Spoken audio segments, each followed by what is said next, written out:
তাদের জন্য।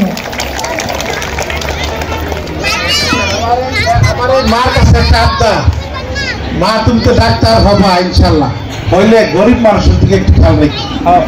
কারণ গরিব মানুষরা অবহেলিত থাকে, তারা দেখবা সিসি ক্যামেরা তাহলে হাতে আছে। আমি দেখছি অনেক বড় বড় ডাক্তাররা পিছনে বসে থাকে, গরিব মানুষ ভয়ে বলতে পারে না, গরিবের চাপে তুমি গরিব মানুষকে ডেকে নিয়ে চিকিৎসা করবে।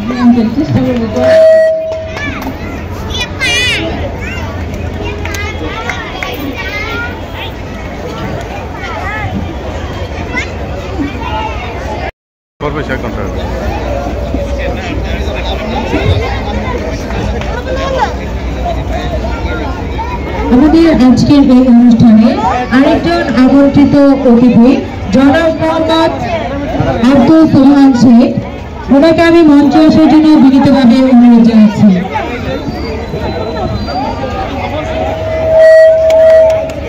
ম্যাডাম চাপে থাকেন। হ্যাঁ,